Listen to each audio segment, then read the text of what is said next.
Pessoal, hoje nós vamos dar sequência ao estudo da Revista Espírita.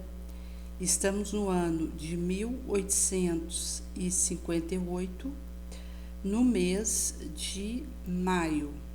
Paramos no recorte de Metades Eternas, ao qual daremos continuidade. Extraímos a seguinte passagem da carta de um dos nossos assinantes. Há alguns anos perdi uma esposa virtuosa boa.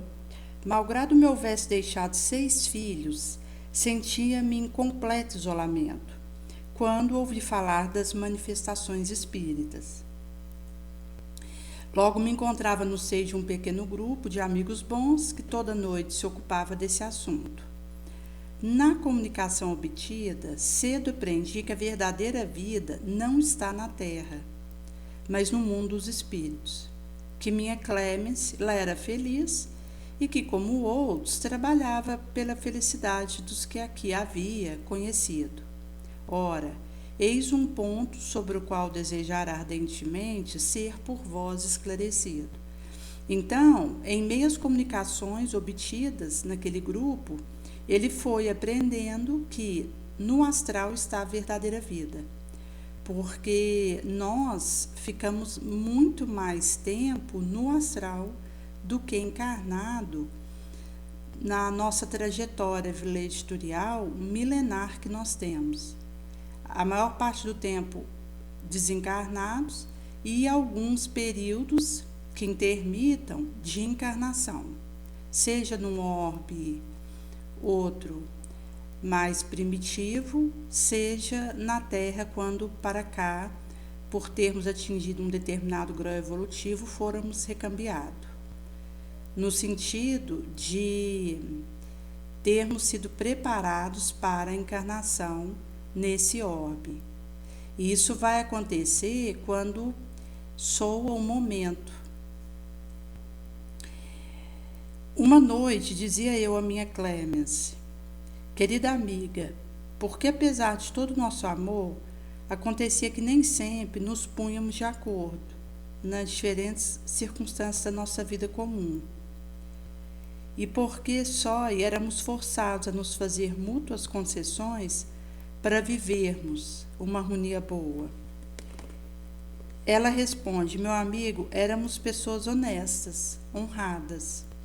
Vivemos juntos, poderíamos dizer, do melhor modo possível, nessa terra de provas, mas não éramos nossas metades eternas.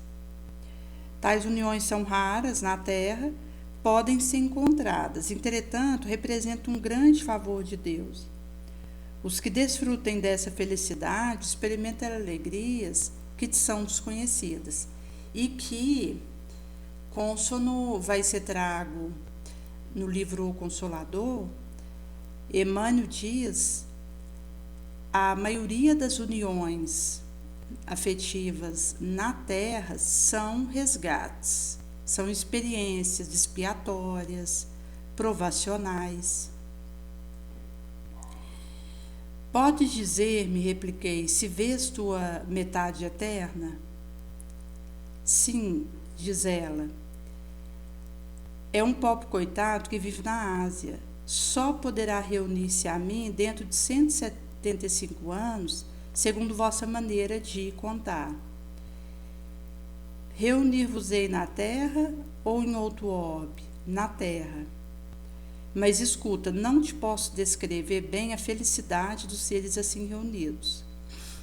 Rogarei a Heloísa e a Belardo que venham te informar, porque o pressuposto de metade eterna é errôneo, consono vai ser esclarecida, que ela vai fazer uma prévia dessa situação, considerando espíritos já bastante evoluídos e que estão numa união afetiva, numa missão, e que já não enfrentam expiação e prova rude através daquela união. Nesse sentido que vai ser explicado que esses dois seres felizes vieram nos falar dessa indizível felicidade. À nossa vontade, disseram eles, dois não fazem mais que um. Viajamos nos espaços, desfrutamos de tudo, nos amamos com um amor sem fim, acima do qual só pode existir o amor de Deus e dos perfeitos seres.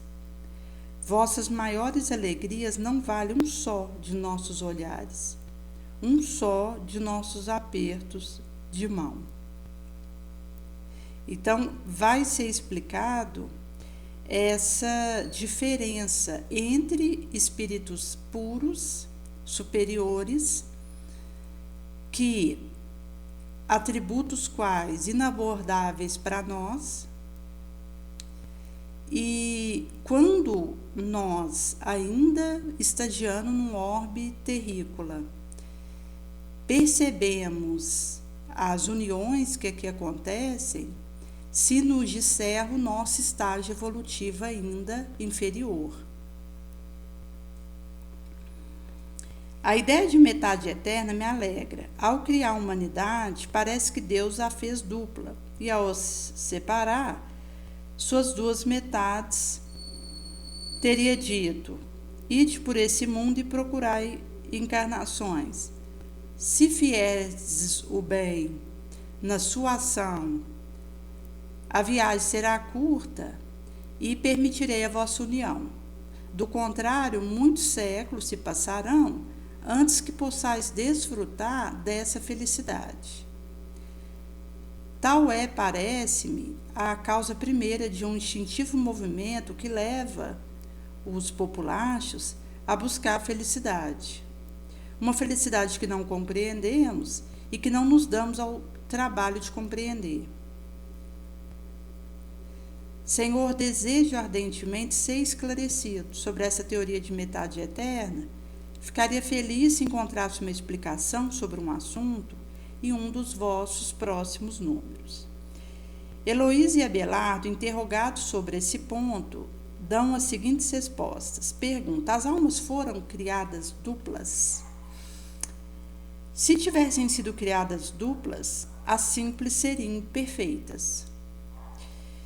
Pergunta: é possível reunirem-se duas almas na eternidade e formarem um todo? Não. Tu e Heloísa formastes desde a origem dois seres bem distintos? Sim. Ainda formai-vos nesse momento duas almas distintas? Sim, mas sempre unidas, juntas. Todos os homens se encontram na mesma condição, situação, conforme sejam menos ou mais perfeitos. Todas as almas são destinadas a um dia se unirem a outra alma. Cada espírito tem a tendência de procurar outro espírito que lhe seja afim. A isso denominais simpatia. Nessa união há uma condição de sexo? Resposta: as almas não têm sexo.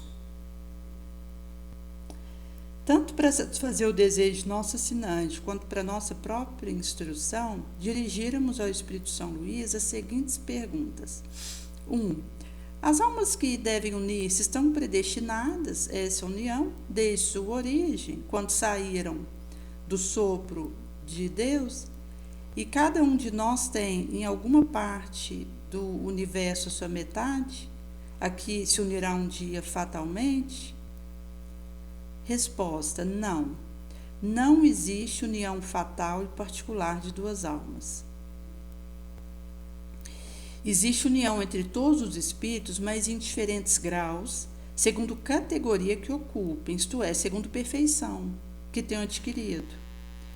Quanto mais perfeitos, tanto mais unidos. Todos os males terrícolas nascem da discórdia. Da concórdia resulta completa felicidade. Em que sentido devemos entender a palavra metade, de que alguns espíritos se servem para designar os espíritos simpáticos. A expressão não é exata. Se um espírito fosse a metade do outro, separado deste, estaria incompleto. Então, ele vai explicar que considerar que um espírito é metade do outro, como uma laranja que você parte no meio, significaria que cada metade é incompleta, porque não é uma laranja inteira. Então, a expressão não é correta. Pergunta: uma vez reunidos, dois espíritos perfeitamente simpáticos permanecerão assim por toda a eternidade? Ou poderão separar-se e se unir a outros espíritos? Resposta: todos os espíritos estão unidos entre si. Falo dos que atingiram a perfeição. Nas esferas inferiores, desde que um espírito se eleve, já não tem a mesma simpatia pelos que deixou. Então, ele vai explicar que os espíritos perfeitos são unidos entre si. Existe a concórdia que reina entre eles e que não dilui as particularidades de cada qual, porque perfeição dos espíritos não é serem idênticos entre si. Cada qual tem a sua particularidade, seu talento, sua habilidade, mas atingir o grau perfeito. E nesse sentido que, chegado nesse ponto, são unidos, porque não há brecha para a discórdia, a desunião, a intransigência. E nesse ponto que eles alcançaram, reina a caridade, a compaixão, o apoio recíproco. E nesse sentido que não tem espaço para intolerância e para a panelinha. Mas na esfera inferior, quando um espírito se elevar, ele já não tem a mesma simpatia pelos que deixaram. Pergunta: dois espíritos simpáticos são complemento um do outro? Ou essa simpatia resulta de identidade perfeita? A simpatia que atrai um espírito a outro resulta da perfeita concordância, seus instintos, pendores. Se um tivesse que completar o outro, perderia sua individualidade.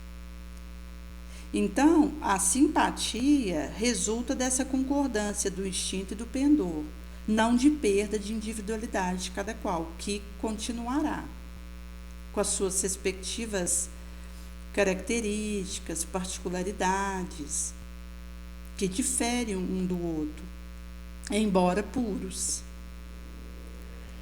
Então, São Luís vai dizer que se um tivesse que completar o outro, seria a perda da própria individualidade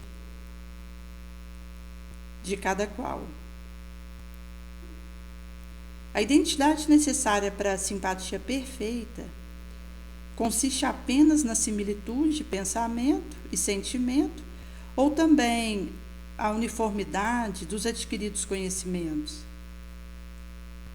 na igualdade dos graus elevativos. Então, na pergunta sobre a identidade necessária para uma perfeita simpatia, se isso estaria apenas na similitude de pensamento e sentimento, ou também nessa uniformidade do conhecimento adquirido. Então, Kardec ele vai perguntar o aspecto tanto do amor quanto da sabedoria, que são as duas asas pelas quais nós chegamos até Deus. Por um lado, a reforma moral, que é a caridade genuína, e, por um outro lado, a sabedoria, que é o conhecimento que o espírito vai adquirindo na sua romagem evolutiva. Quando o espírito atinge o patamar da perfeição, ele chega num máximo, tanto na moralidade quanto na sabedoria, no conhecimento. Por isso, Kardec pergunta se essa identidade para a perfeita simpatia está apenas na uniformidade dos conhecimentos que foram adquiridos, separado da similitude de pensamento e sentimento, ou precisa unir os dois? Inclusive, quando ele coloca a pergunta, ele prioriza o aspecto moral. Isso é importante, porque para uma simpatia que vai acontecer entre dois espíritos elevados, o aspecto moral per si já leva a essa aproximação por similitude devido ao pendor e ao instinto, que é elevado, é nobre. Então, o aspecto da moral é preponderante. Por isso que Kardec, ao perguntar, inicia-se essa identidade necessária para a simpatia perfeita, consistiria apenas na similitude de pensamento e sentimento. Porque se houver uma moral símile, já há uma simpatização entre os dois. Mas então ele completa, ou também precisa ter uniformidade do conhecimento adquirido. A resposta, na igualdade dos graus de elevação. Pergunta, podem tornar-se simpáticos no porvir espíritos que hoje não o são? Resposta, todos o serão. Um espírito que hoje está numa esfera inferior, ao se aperfeiçoar, alcança a esfera na qual reside o outro. O encontro entre os dois se dará mais depressa, se o espírito mais elevado, por suportar mal as provas a que esteja submetido, permanecer no mesmo estado. Então, o que está na esfera inferior, se aperfeiçoando, alcança a esfera no qual o outro reside. Mas se o espírito mais elevado, por fazer uma suportação ruim das provas a que está submetido, permanecer no mesmo estado, também o encontro vai ser apressado. Pergunta, dois espíritos simpáticos podem deixar de sê-los? Certamente, se um deles for preguiçoso. Então, aqui ele vai ser trago acerca da conduta moral do espírito, que se baseia no esforço, na prudência, na concentração, na trabalho que ele empreende em favor do bem. Se ele se deixa arrastar pela preguiça, pela inércia, a simpatia com um outro espírito que é laborador diminui, podendo vir a deixar de ser. Essas respostas resolvem a questão. A teoria das metades eternas é uma imagem representativa de união de dois espíritos simpáticos. É uma expressão usada até mesmo na linguagem vulgar e que não deva ser tomada ao pé da letra. Os espíritos que delas se utilizam, certamente, não pertencem a ordens mais elevadas. Sendo limitada a esfera de suas ideias, elas exprimem seus pensamentos por meio de termos de que se teriam servido durante a vida corpórea. Preciso, pois, repelir a ideia de que dois espíritos criados um para o outro tenham fatalmente que se reunir um dia na eternidade, depois de terem estado separados por um lapso de tempo menos ou mais longo. Esse assunto não for abordado na primeira edição do Livro dos Espíritos, dada a lume por Kardec, a 18 de abril de 1857.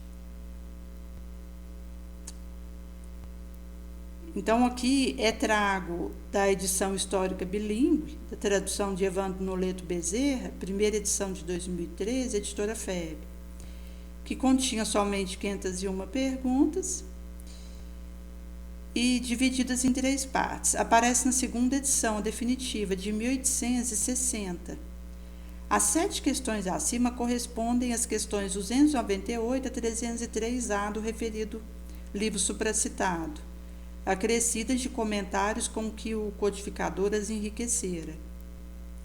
E aqui vai dizer da nota, a questão 324, incerta no final do livro Consolador, que supracitáramos, do Espírito Emmanuel, editado pela FEB e psicografado por Chico, a respeito da teoria de almas gêmeas. onde vai ser explicado que a teoria das metades eternas, ela não é verdadeira, de almas gêmeas, visto que, como isso não vai ser trago aqui, existe graus de elevação diferentes. E a simpatia, a união, vai ser tanto maior quanto mais perfeitos os espíritos tiverem alcançado. Nesse sentido, que como isso não foi recortado, um espírito inferior que suba no grau elevativo, ele deixa de ser simpático a um espírito que ainda permanece inferior. Em sendo assim, o auxílio ele vai acontecer do superior para o inferior, sem solução de continuidade, mas quando nós olhamos espíritos elevados, eles têm a reinação da concórdia e, portanto, de uma simpatia, de uma similitude, de pendor, de objetivo básico, de auxiliar. E é nesse sentido que, por não existir mais o laivo maligno neles, não há também sentimentos vis. No subsequente, Kardec traz sobre conversa familiar de além-túmulo. Mozart. Um de nossos assinantes nos comunicou 2 entrevistas seguintes que se deram com o espírito Mozart. Ignoramos quando e onde se realizaram, desconhecendo o interpelante e o médium.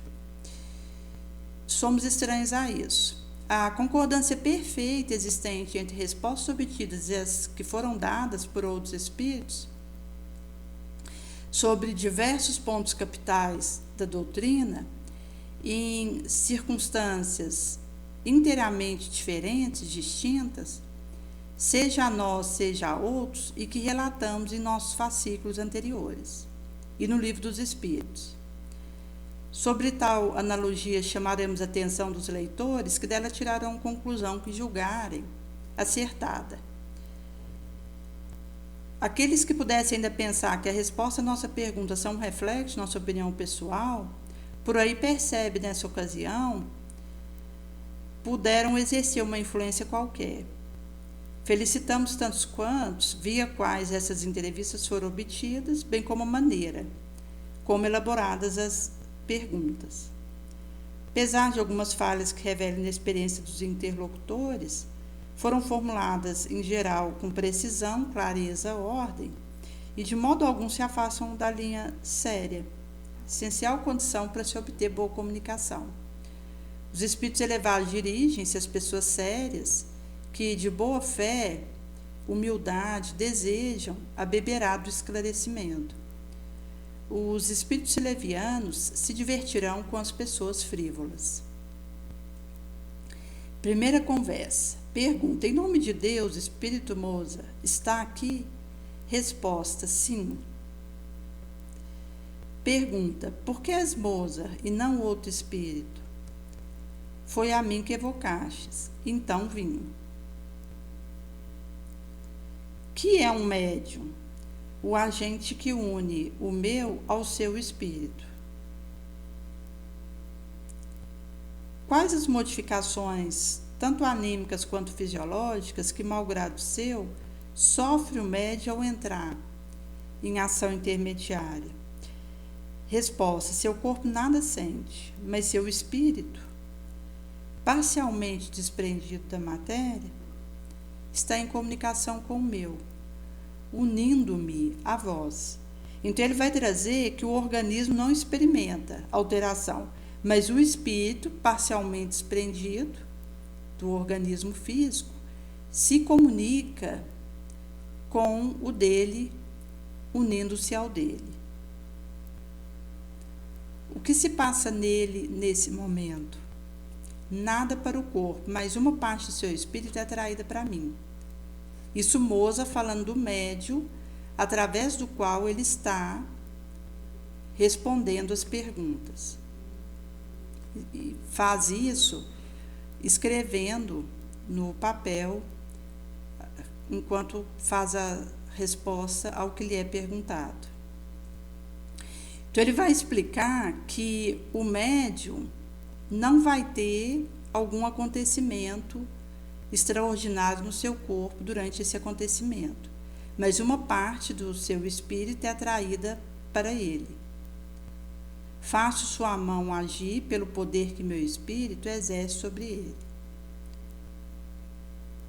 Assim, o médium entra em comunicação com uma espiritual individualidade diferente da sua? Certamente. Tu também, sem que sejas médium, está em contato comigo.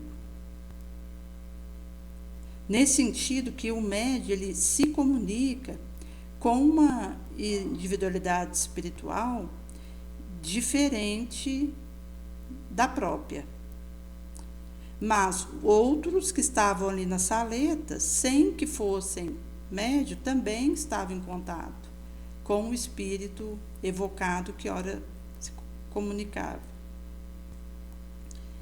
Pergunta: quais os elementos que concorrem para produzir esse fenômeno?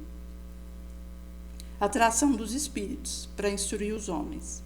Leis de eletricidade física. Quais são condições indispensáveis? Uma faculdade concedida por Deus.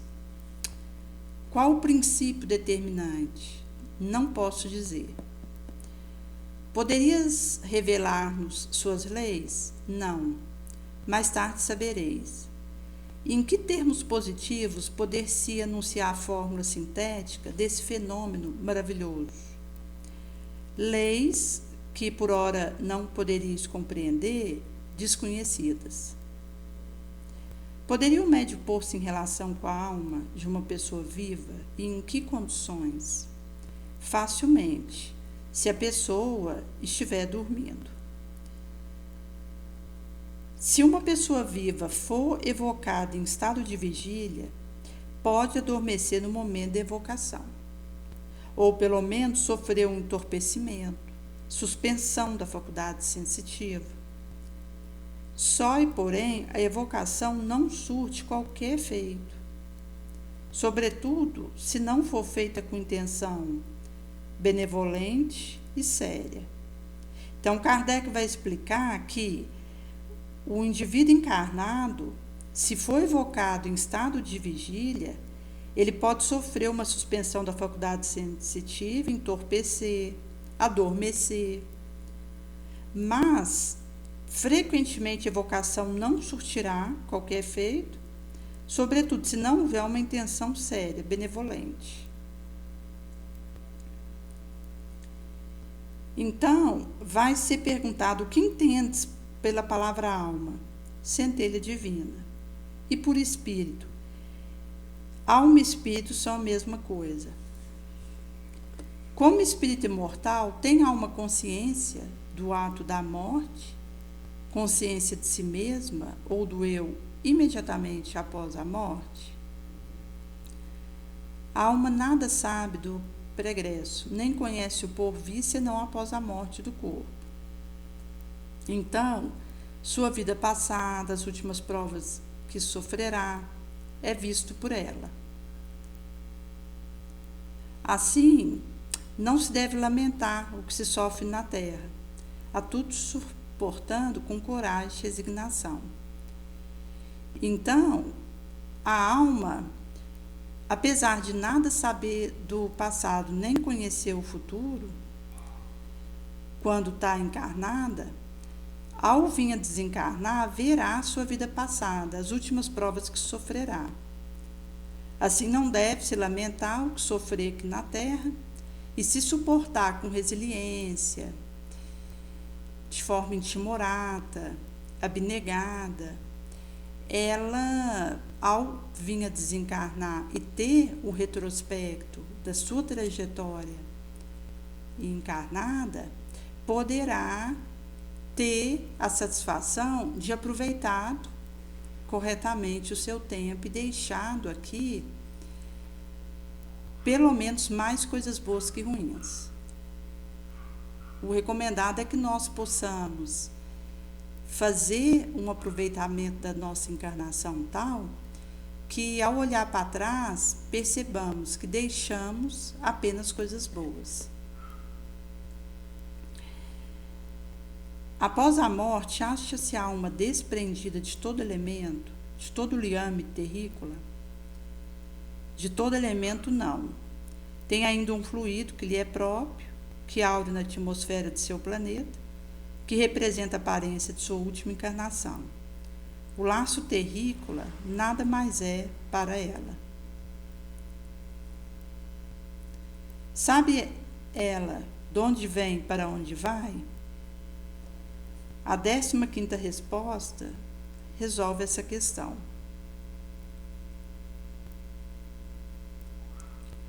Nada leva consigo daqui da terra, somente levará a lembrança das suas boas ações, pesar das suas faltas e o desejo de ir para um orbe melhor. 19. Abarca num golpe de vista retrospectivo o conjunto da sua vida pregressa? Sim, para servir a sua vida por vindoura. Então, ela tem essa abarcação num golpe de vista relâmpago, retrospectando o que ela fez na existência que ela acaba de deixar. Isso vai lhe servir ao seu porvir. 20. Entrever o fim da vida terrícola, o sentido, significado dessa vida, assim como a importância do destino que aqui se cumpre em relação à vida futura? Sim, compreende a necessidade de se depurar para chegar ao infinito. Quer purificar-se para alcançar mundos bem-aventurados. Sou feliz, porém ainda não me encontro em orbes onde se desfruta da visão de Deus. Então aqui ele vai explicar que a alma, quando ela desencarna, ela entrevê o sentido, o significado, para quê da encarnação que ela deixou, a importância do destino que aqui se cumpre em relação à vida futura, compreendendo a necessidade de depuração para avançar, elevar. E ela deseja essa purificação para alcançar orbes bem-aventurados, felizes. Ele vai dizer que, apesar de ser feliz, ainda não está em orbes onde se desfruta da visão de Deus. Então, mostra aí essa gradação ad infinito que acontece nas escalas dos orbes. Existe na vida por vindouro uma hierarquia de espírito? Qual sua lei? Sim, é o grau de depuração que a marca. Virtudes e bondades são títulos de glória. Então, se nós considerarmos a hierarquia que acontece na vida espiritual, é o grau depurativo que a marca. Bondade, virtude, são os seus títulos gloriosos. Como potência progressiva, é a inteligência que nela determina marcha ascendente, sobretudo as virtudes, o amor ao próximo especialmente. Então, existem as duas asas, que é o amor e a sabedoria, que nos levam até o divino, mas sobrepaira, soberana, a virtude, a caridade, que é a nossa moralização, que vai fazer a determinação da nossa marcha ascensional. 23. Uma hierarquia de espíritos faria supor outra de residência. Existe essa última? Sob que forma seria? Dom de Deus, a inteligência é sempre recompensa da virtude. Caridade, amor a outrem. Os espíritos habitam diferentes orbes conforme seu grau de perfeição. Aí desfrutam menor ou maior felicidade. O que se deve entender por espírito superior? Espírito purificado. Nosso globo terrícola é o primeiro desses graus, o ponto de partida, Ou procederemos de uma região mais inferior ainda? Há 2 globos antes do vosso, que é um dos menos perfeitos. Daqui ele vai trazer que na escala dos mundos, a Terra é um dos menos perfeitos, no seu estágio de prova de expiação. Estamos na transição francosa, cuja virtude é a única que nos franqueia poder subir junto com a elevação da Terra, que passará para um orbe regenerado, que está bem à frente. Nós estamos, nesse momento, indo para um orbe de regeneração, que mostra esse período de transição. O que franqueia a nossa adentração nesse orbe em regeneração é a caridade, as virtudes. O que nos interdita são os nossos vícios, os nossos ódios, nossa sombra.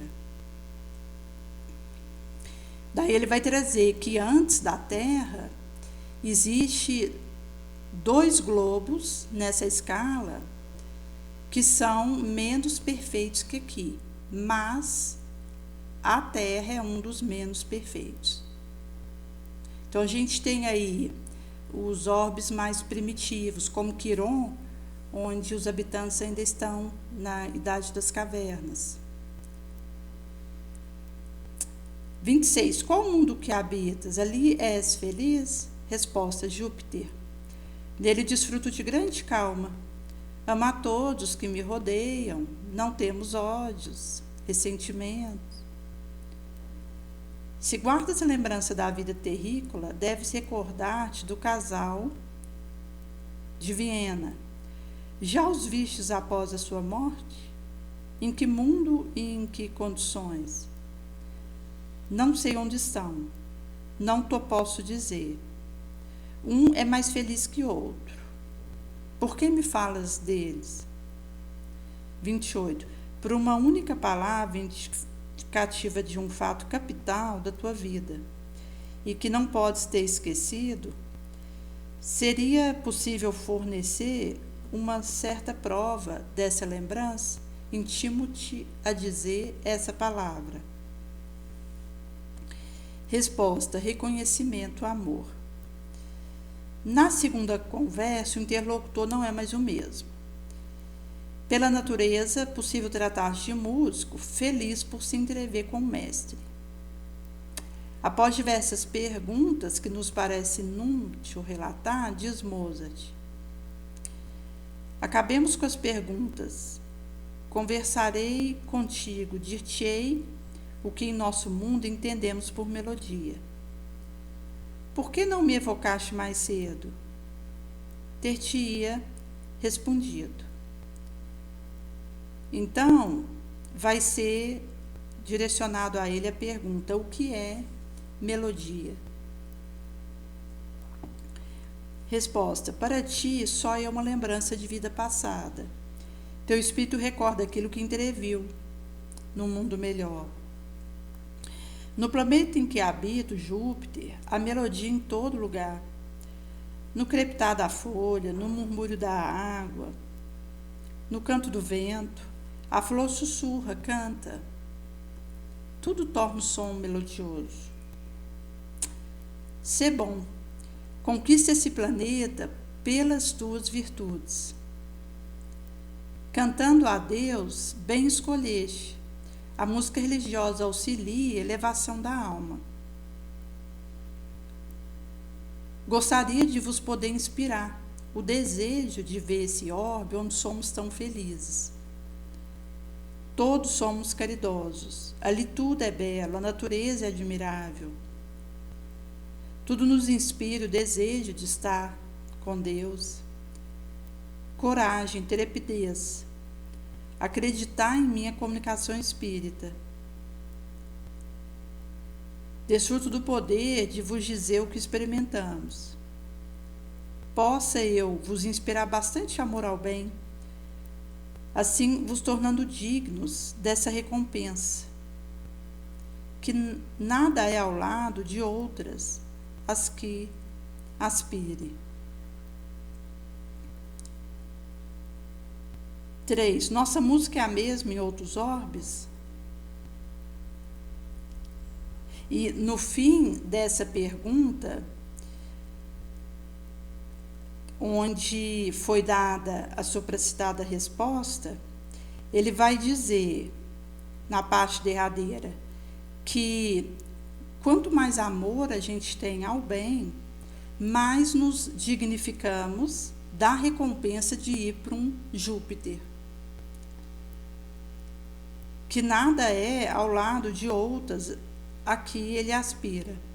Então ele vai trazer a distância entre Júpiter e a Terra, pela enorme quilometragem espiritual, da envergadura moral do jupiteriano com o terrícola,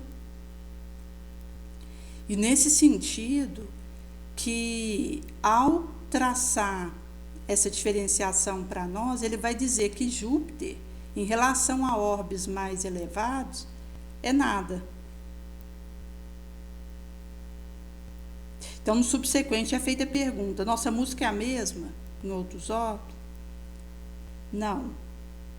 Nenhuma música poderá vos dar uma ideia da música que temos aqui divinal.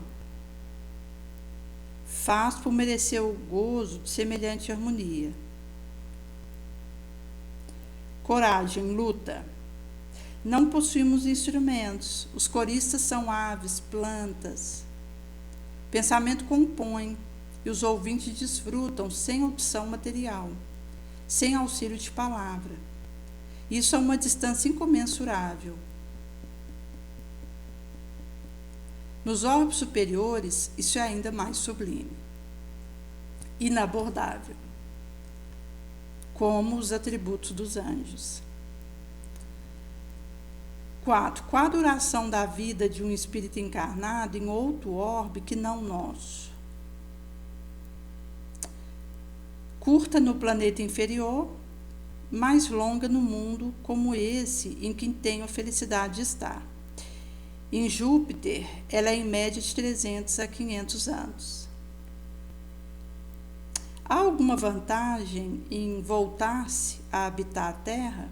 Não, a menos que seja em missão, porque então avançaremos.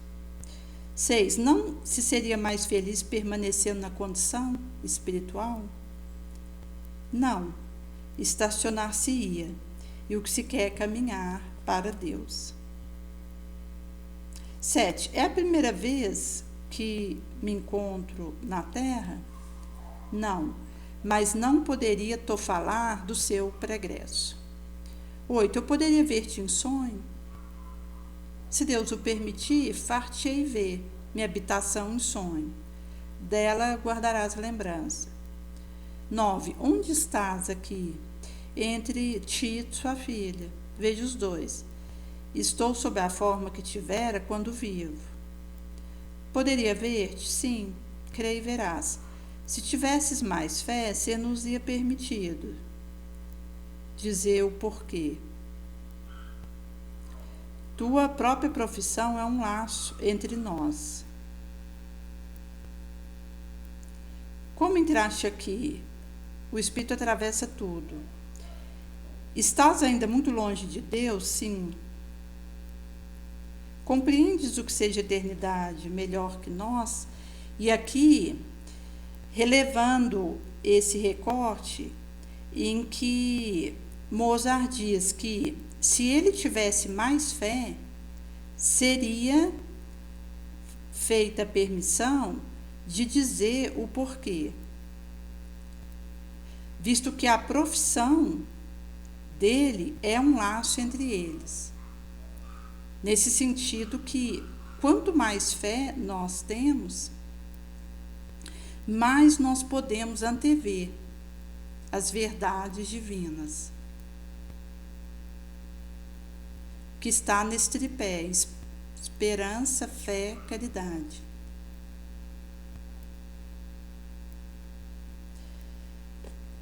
Então, ele vai trazer que ele compreende o que seja eternidade, mas quem está encarnado não pode compreender. 14. O que você entende por universo? Houve um início, vai ter um fim? Segundo vós, o universo é a Terra. Insensatos. O universo não teve começo, nem vai ter fim. E está associado a multiversos. É obra de Deus, o universo é infinito, expressão da consciência cósmica, divina. O que devo fazer para me acalmar? Não inquieta tanto pelo seu corpo. Tens perturbado o espírito, resiste a essa tendência. 16. O que é essa perturbação? Você teme a morte. 17. O que devo fazer para não temê-la? Resposta: crer em Deus. Acreditar, sobretudo, que Deus não separa um pai útil de sua família. 18. Como alcançar essa calma? Pela vontade. Onde aurila? Desvie o seu pensamento disso pelo trabalho. Então, ele vai trazer que o labor nobre faz esse fortalecimento da nossa vontade. 20. O que devo fazer para aperfeiçoar o meu talento? Podes evocar. Obtive permissão de inspirar-te. 21. Quando eu estiver trabalhando? Certamente. Quando quiseres trabalhar, algumas vezes estarei perto de ti. 22. Ouvirás minha obra? Uma obra musical do interpelante. És o primeiro músico que me evoca. Venho a ti com prazer, ouço tua obra. Como explicar que não tenha sido evocado? For evocado, não porém por músicos. 24. Por quem? Por várias damas e curiosos em Marsella. Então, ele vai trazer que, tanto por curiosidade houvera sido invocado, e também por damas que fizeram a sua evocação. 25. Porque a Ave Maria me comove até a lágrima?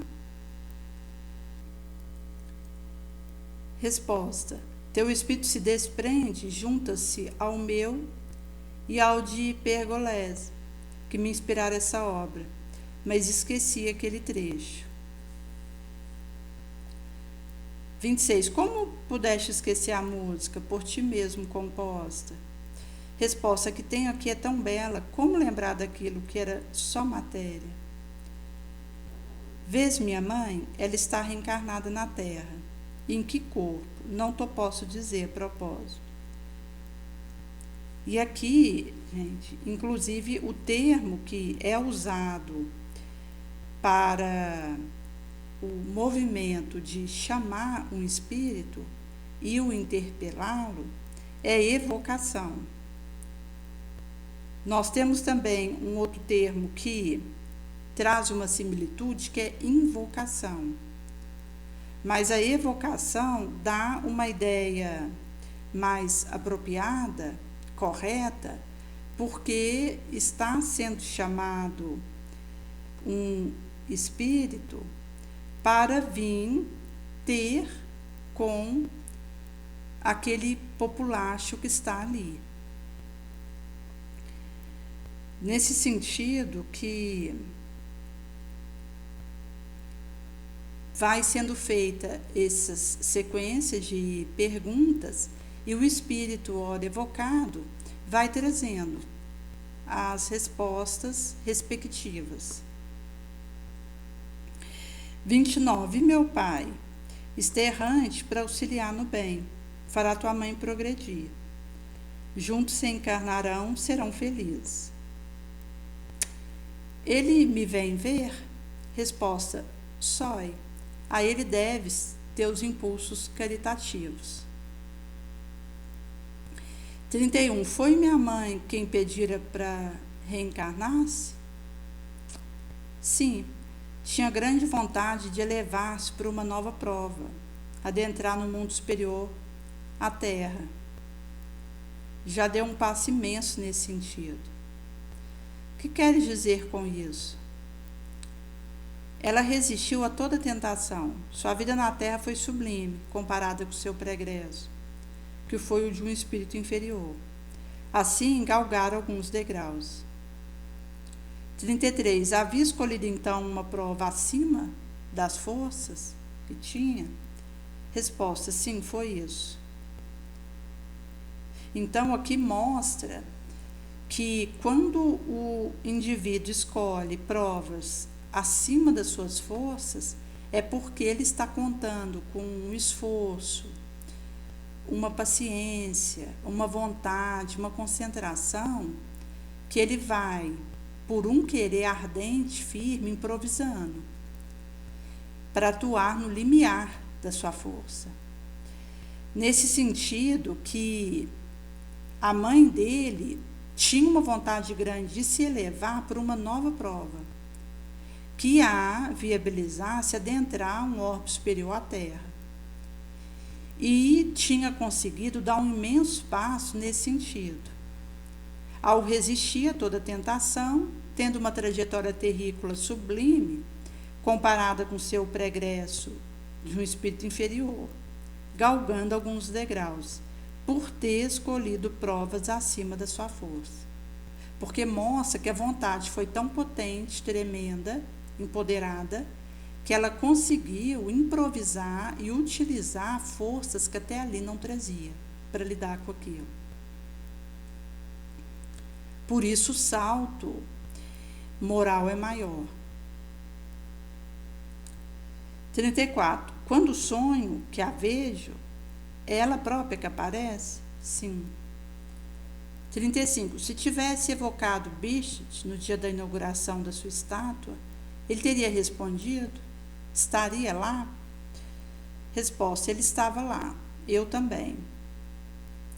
36. Por que também estavas?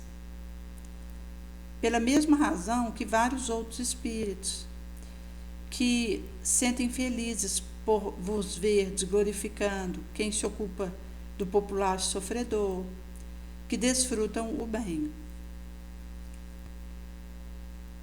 37. Adeus, obrigado, moça. Resposta: credo, estou aqui, sou feliz. Há orbes acima do vosso. Crede em Deus. Evoca-me com mais frequência em companhia de músicos. Ficarei feliz em contribuir para a vossa melhoria, em vos instruir, em vos ajudar a subir para Deus. No subsequente, o espírito e os herdeiros. Na Holanda, Haia, um de nossos assinantes comunica o seguinte fato ocorrido num círculo amigo que se ocupava com manifestação espírita. Prova, vez mais, sem nenhuma contestação possível, a existência de um elemento invisível, inteligente, agindo diretamente, individualmente, sobre nós. Espíritos se anunciam por movimento de mesa pesada, por pancada que desfere. Pergunta-se-lhe nomes, finados, senhora e senhor, muito afortunados durante a existência. Marido de quem provinha fortuna, não tendo filhos, deserdou os mais próximos parentes em favor da família da esposa, morta pouco tempo antes dele. Entre novas pessoas presentes à sessão, encontravam-se 2 damas deserdadas, bem como o marido de uma delas. O senhor G sempre fora um pobre diabo e o mais humilde servidor da sua esposa. Após a morte desta, sua família instalara-se em sua casa para cuidar dele. O testamento fora feito com atestado de um médico declarando que o moribundo gozava da plenitude da faculdade mental. O marido da dama deserdada, que designaremos sob a inicial R, usara a palavra nesse termo. Como ousas apresentar-vos aqui depois do escandaloso testamento que fizeste? Então, o marido da deserdada dama estava revoltado porque o que havia desencarnado deixara um testamento colocando a parentela da esposa como a presenteada pelo testamento e deixando de fora a própria família. A seguir, exaltando-se cada vez mais, acaba por lhe dizer injúrias. A mesa então deu um salto e atirou a lâmpada com força na cabeça do interlocutor. Este lhe pediu desculpas por aquele primeiro impulso de cólera e aquela perguntou-lhe o que vinham fazer ali. Resposta: viemos prestar conta das razões da nossa conduta. As respostas foram dadas por meio de pancadas indicando letras do alfabeto. Conhecendo a inépcia do marido, o senhor R disse-lhe bruscamente que ele devia retirar-se e que só ouviria a esposa. Então o espírito dessa disse que a senhora R e sua irmã eram bastante ricas, poderiam passar muito bem sem a sua parte na herança, que alguns eram maus e que outros deveriam sofrer essa prova. E vai dizer que por tais razões aquela fortuna melhor convinha à própria família. O senhor R, não se dando por satisfeito com essas explicações, manifesta sua cólera em reprimenda injuriosa.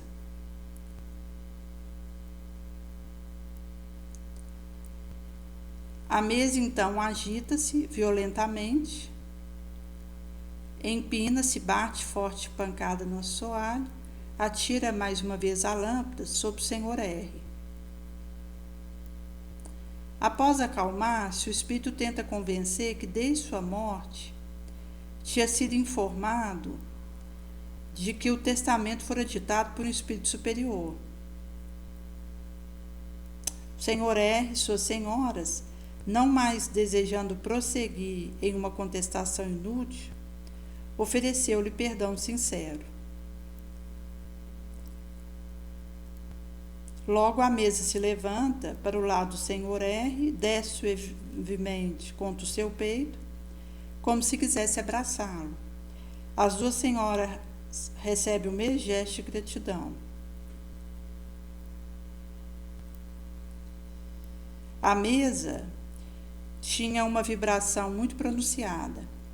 Ânimos serenados, o espírito lamenta a herdeira atual, dizendo que acabaria por tornar-se louca. O senhor R o censura também, mas afetuosamente, por não haver feito bem durante a vida quando possuía tão grande fortuna, acrescentando que ela não era lamentada por ninguém. Sim, responde o espírito, há uma viúva pobre que mora na rua. Ainda pensa em mim com frequência, porque algumas vezes lhe dei aquecimento, roupa, alimento. Não havendo o espírito dado o nome dessa pobre mulher, um dos assistentes fora à sua procura, encontrou no endereço indicado. O que não é menos digno de nota é que, depois da morte da senhora G, a viúva havia mudado de domicílio. É esse último que fora indicado pelo espírito. Confissões de Luís 11. extraído do manuscrito ditado por Luís XI, a senhorita Hermance Duffels. Rogamos aos leitores se reportem a observação que fizéramos sobre essas notáveis comunicações em nosso artigo de março último. Morte de Luís XI. Não me sentindo bastante firme para ouvir pronunciar a palavra morte, só lhe tinha recomendado a meus oficiais que apenas me dissessem quando me viesse em perigo. Falai pouco que eu saberia o que isso significava. Quando já não havia mais esperança, Olivier le Daim duramente disse na presença de Francisco de Paula e de Coitier. Francisco de Paula foi um italiano religioso, 1416-1507, fundador da Ordem dos Padres Mínimos.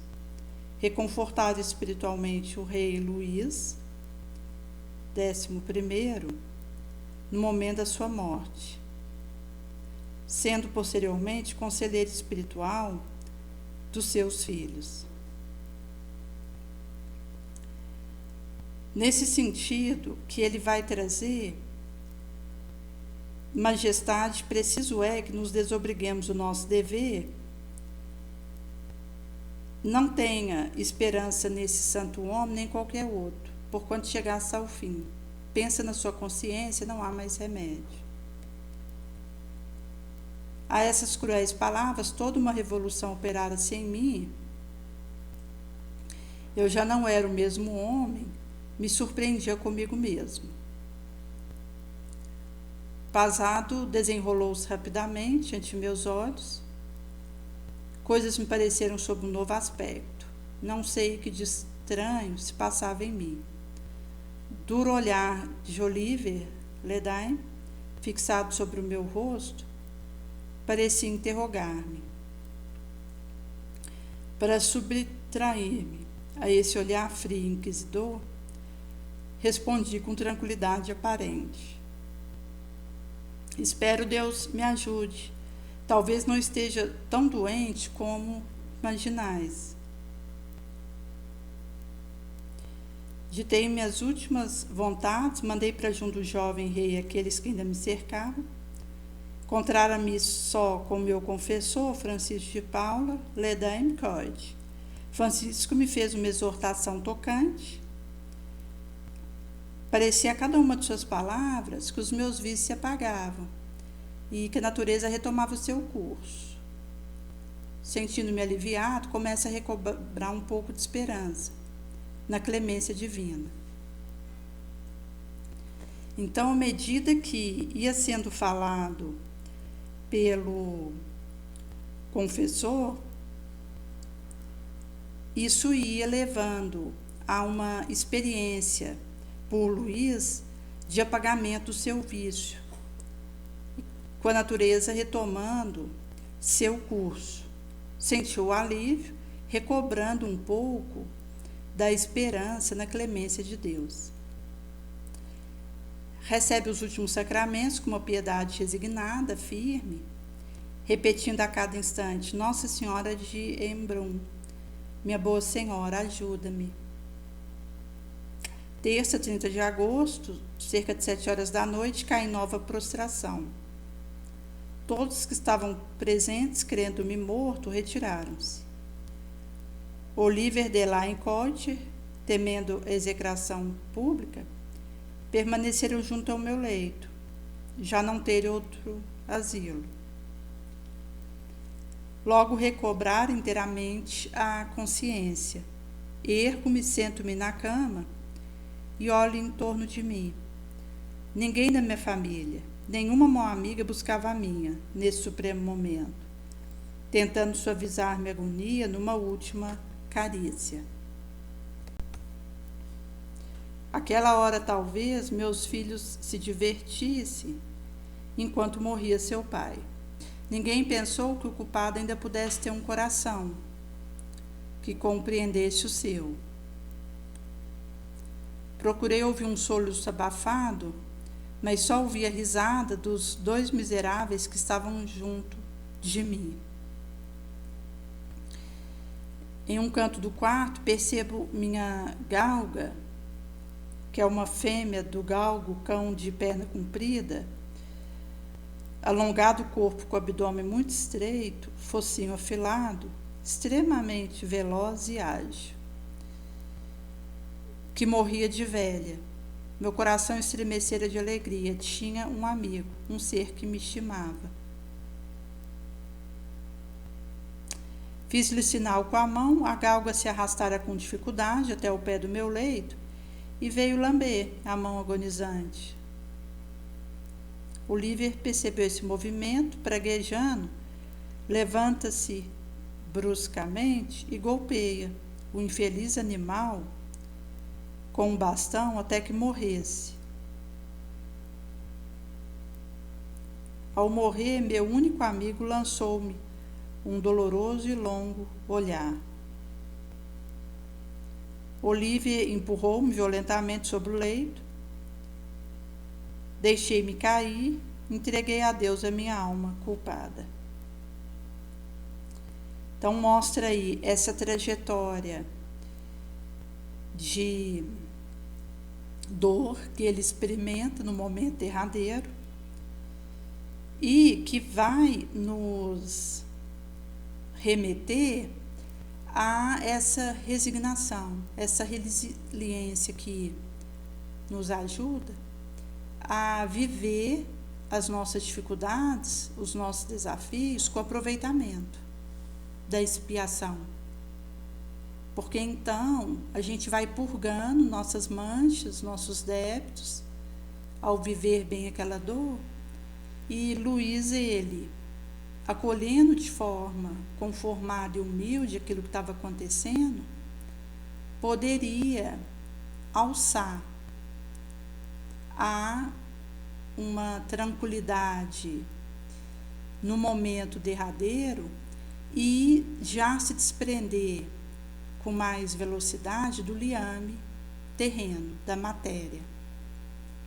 Porque quanto mais o espírito ele é desmaterializado, quanto mais ele tem a consciência serena do dever cumprido, do bem realizado, da resignação, mais facilidade ele tem no momento do desencarne, menos dolorido, sendo um momento desafiador e que há relatos de espíritos de escola que vivem uma angústia indefinível, mas que pela sua envergadura moral, logo a se percebe desatado daquela situação e usufruindo de uma paz, de uma serenidade.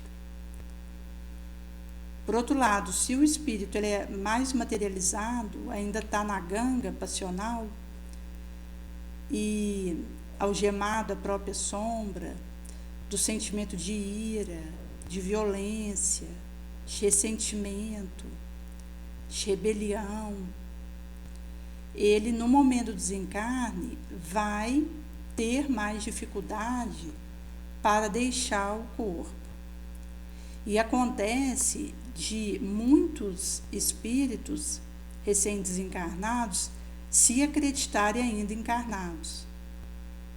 Kardec traz um relato na Revista Espírita de um outro ano, em que um senhor que tinha um trabalho ligado ao trem, ele, desencarnado, continuou indo ao trabalho no trem e quando intentou fazer uma viagem de um local para outro, ele entrava num outro trem, fazia o pagamento da passagem, ficou a viagem do início ao fim dentro desse trem. Chegando no destino, ele desce, anda pela cidade, vai até a casa daqueles que conhecia e não se apercebera de que tinha desencarnado. Ele continuou tendo as atividades do dia, na sua rotina, e não tinha despertado para o seu novo estado. Ficou assim um tempo importante, foi graças a uma intervenção espiritual que usou médium encarnado, que ele foi avisado do seu novo estado, alertado de que ele houvera desencarnado. Inclusive, ele relatava acerca do valor que ele tinha gasto para comprar passagem de trem, do que tinha recebido de troco,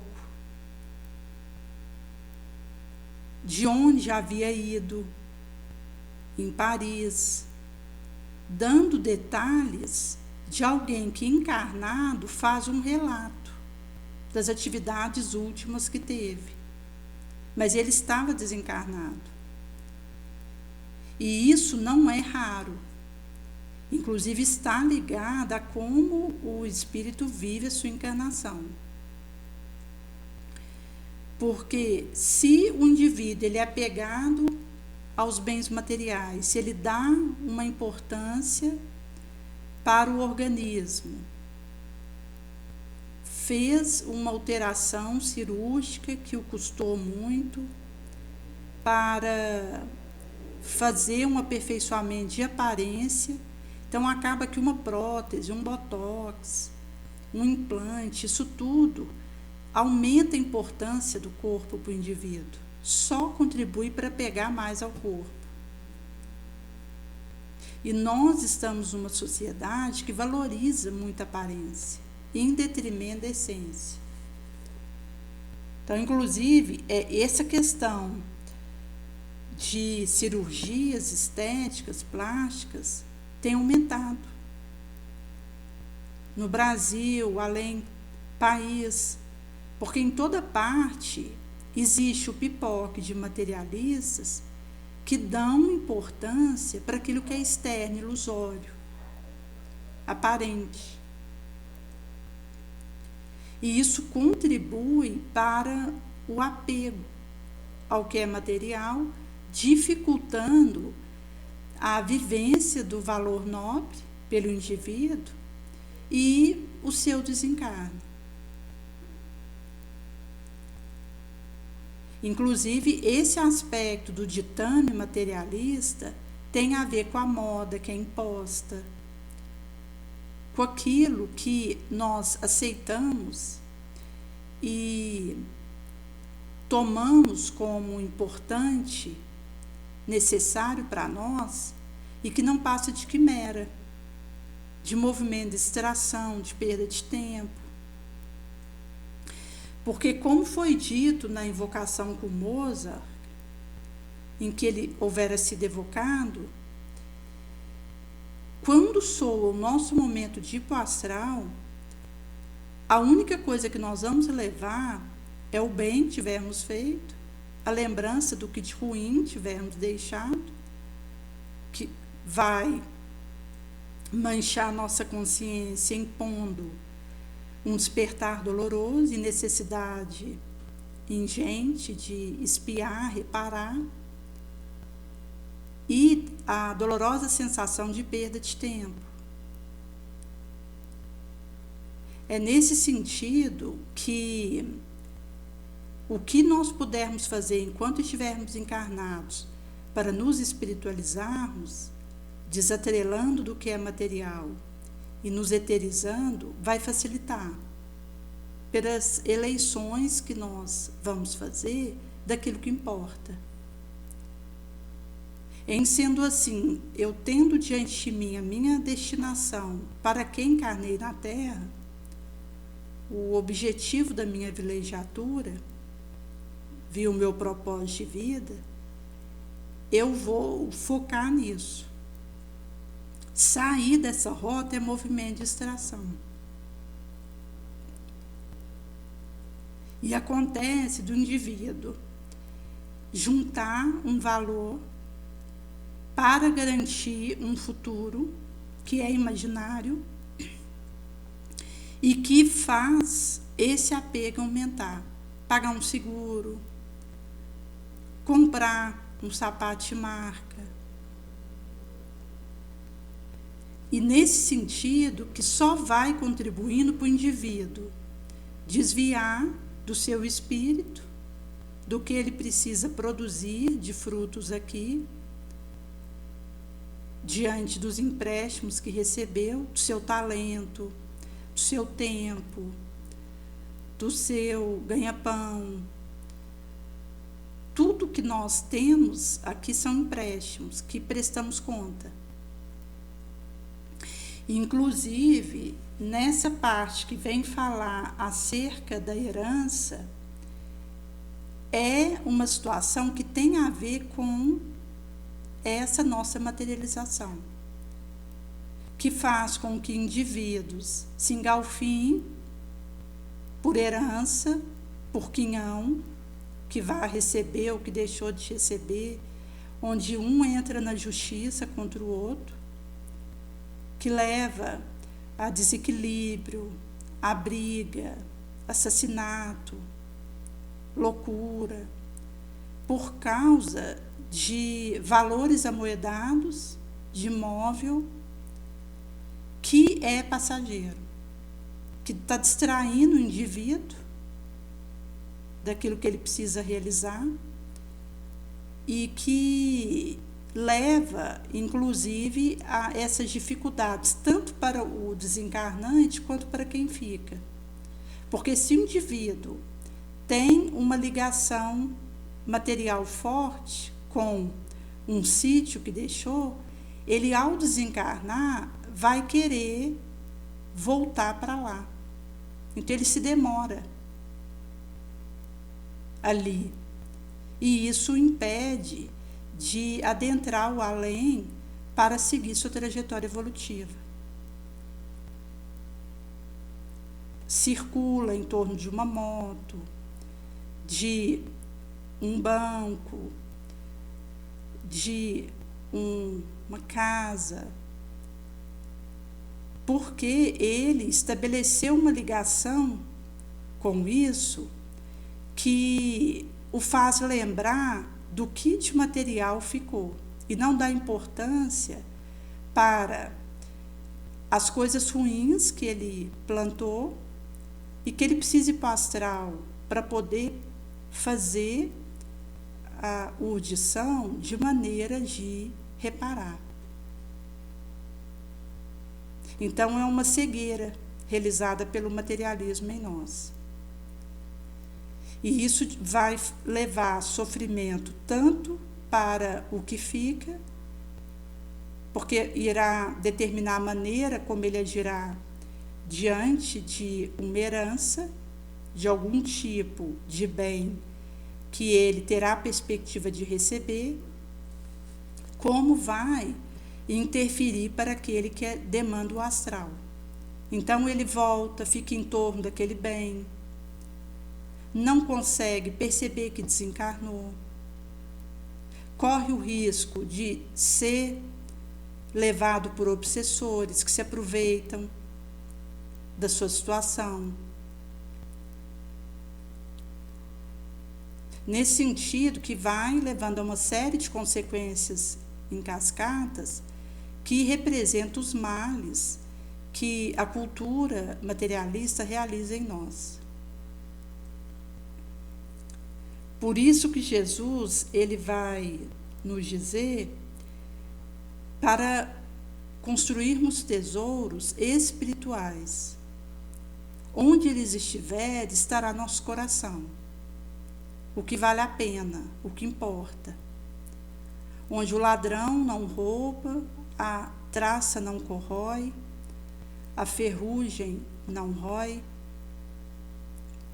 Visto que o que é edificado para a eternidade, que são as nossas virtudes, as únicas que nos franqueiam a entrada em um mundo melhor, é no espírito que isso acontece. É na contramão da valorização materialista. Porque quanto mais a gente espiritualiza, menos importância a gente dá porque é material. A gente vai usar o nosso organismo, um recurso, para fazer o bem, que é o objetivo do espírito. Por isso que é um chamamento que nós recebemos, e essas reflexões que Kardec trouxe são muito pertinentes para esse tipo de reflexão, porque nos mostra como os aspectos daquilo que é receber um reconhecimento, ser cotado entre alguém que possa oferecer compreensão, se torna muito importante para aquele que não se espiritualizou. Então, Luiz ele vai dizer nesse recorte: enquanto eu morria, meus filhos se divertiam. Sentei-me na cama, olhei em torno de mim, ninguém da minha família. Nenhuma mão amiga buscava a minha nesse momento supremo para me suavizar a agonia numa carícia última. Ninguém pensou que eu pudesse ter um coração compreendedor. Procurei ouvir um soluço abafado, mas só me retornou risada dos dois miseráveis que estavam junto de mim. Então, ele está falando de aspectos que diz respeito àquilo que vem de fora. Quanto mais o indivíduo ele eleva para Deus no sacrifício espontâneo, menos importância ele dá para o que vem de fora.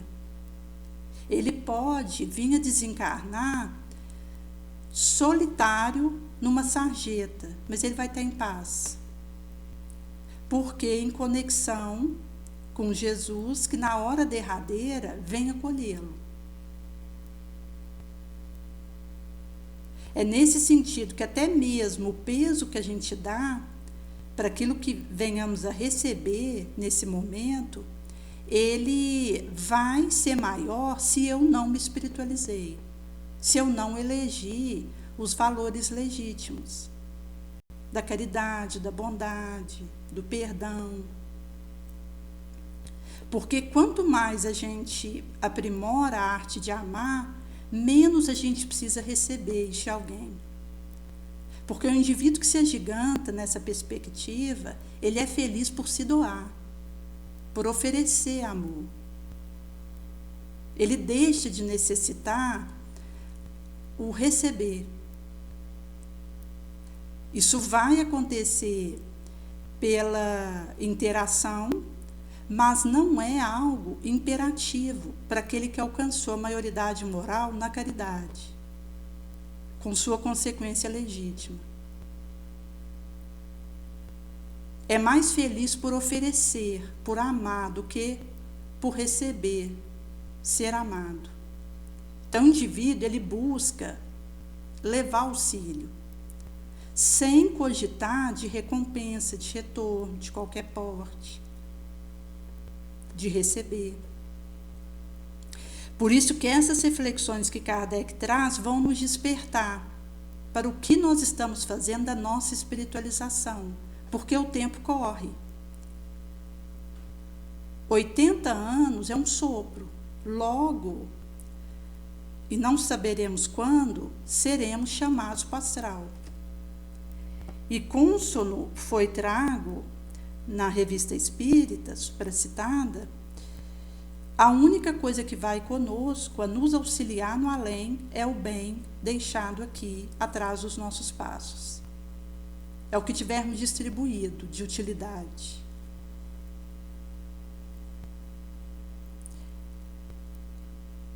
Nesse sentido que isso vai nos levando essa ética da generosidade, que não é castradora por apresentar-se destituída de caráter punitivo, não obstante seu senso crítico analisa tudo todo de modo a produzir o melhor. Altruísmo só vide com esforço para manifestá-lo. É essencial nos concentrarmos nele, porque o egoísmo conspira para impedir-lhe a presença, para predominar na área da emoção.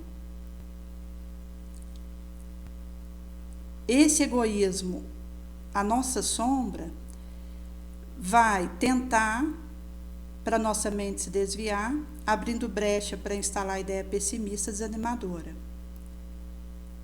Assim, o arrastamento para o vício, quebradora da nossa resistência moral, ser substituído por uma força arrebatadora que, ao invés daquele sentido, será direcionado em sentido superior. Nesse sentido que nós poderemos fazer esse despertamento consciencial, onde a prudência, o bom senso, nos levará a fazer da moderação um dever, mesmo para quem esteja contra nós. Se uma dúvida atravessa o espírito, é apenas um motivo para guardar reserva, o que pode ser feito sem faltar conveniência. Porque nosso carro está sendo empurrado por um obsessor a 1000 por hora para tombá-lo. Nesse sentido que o ódio que viesse na direção de uma bondade inalterável só tornaria aquele mais odioso. Ao escolhermos a caridade, como Jesus nos ensinou, faremos essa aplicação com o inimigo. Isso vai significar essa eleição do valor elevado e urdirá dentro de nós essa perspectiva de podermos, mesmo em meio às ideias materialistas, que vêm com a intenção de nos esmagar, eleger essa proposta nobre. Consono em Lucas, capítulo 9, onde Jesus ele vai dizer que ele tinha vindo para trazer consolo. E quando eles estavam num local que foi feito a recusa de que permanecessem naquele populacho, porque os samaritanos achavam que eles iam para Jerusalém, vai ser colocado por Tiago e João: queres que digamos que desça fogo do céu e os consuma? Jesus responde: nécios de espírito, o Filho do Homem não veio perder as almas, mas salvá-las. Então, é essa a chamada de Jesus. Ele veio para nos curar, nos libertar, nos mostrando o caminho que devemos seguir para lograr.